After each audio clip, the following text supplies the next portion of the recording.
Recently, there was an outcry from the left after the House of Representatives voted on the Stupak amendment, which prohibited any federal money from funding abortions, including any participating insurance company in the insurance exchange, which would basically be all health insurance plans if the bill passes.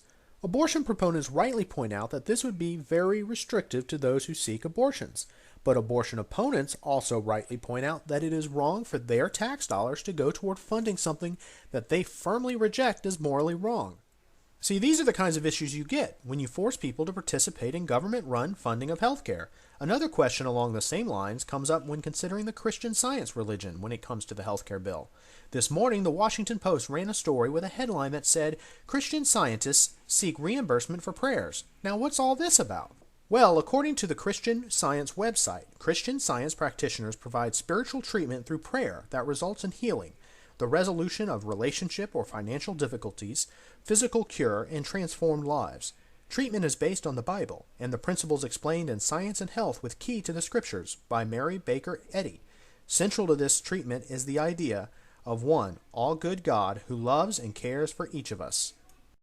It is certainly a fundamental right that they have to practice this form of alternative medicine.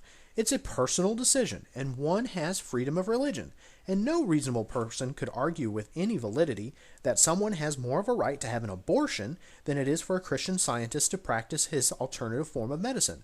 But if we use the argument that the pro-choice crowd used in opposition to the Stupak Amendment, then by banning public funds from going to any insurance company that supported abortion, or in this case Christian Science, is a violation of the underlying constitutional right itself. In fact, one by one, members of Congress screamed that the Stupak Amendment was essentially taking away the right to choose, since healthcare would be funded exclusively through government-funded or affiliated insurance companies. To deny federal funding for abortion, even in loose terms, was an effective ban on abortion unless a person could pay out of pocket for the procedure. This amendment takes away that same freedom of conscience from America's women. It prohibits them from access to an abortion, even if they pay for it with their own money. It invades women's personal decisions, discriminates against working women, and put simply, violates the law of the land. This amendment adds a new discriminatory measure against women. Under this proposal, if a woman is of low or moderate income and receives tax credits to help her to afford the premiums for a health insurance plan she purchases on the exchange, she cannot choose a plan that covers abortion services.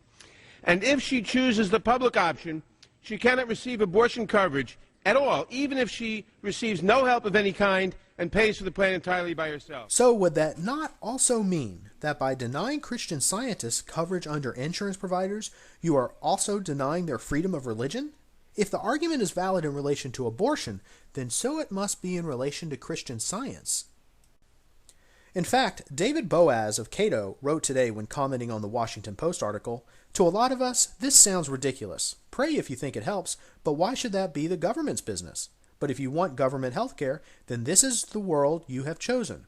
We've already seen pitched battles over whether abortion should be covered by government programs, or government-subsidized programs, or insurance plans that participate in the government exchange. But that's the reality of government-funded and directed health care. If the government is paying for it, then every inclusion or exclusion, abortion, fertility treatments, prayer, same-sex couples, acupuncture, homeopathy, becomes a matter for political decision, and political decisions become the subject of political activity and lobbying. You can't have government pay for something as personal and intimate as healthcare and not find the government poking around in the bedroom, the medicine cabinet, the sick room, and the chapel. Now, I am certainly not arguing for government funding of Christian Science, but I'm also not arguing for government funding of abortions either. In fact, I'm saying the government should stay completely neutral, but it can't be neutral as long as it is the one controlling an insurance exchange and setting the rules. It has to pick sides, one way or the other, and somebody is either paying for something with their tax dollars that they don't approve of, or someone's personal rights are going to be infringed on. This is the problem when government gets involved, and this is a clear example of how the healthcare exchange is an infringement on liberty, no matter how you craft it.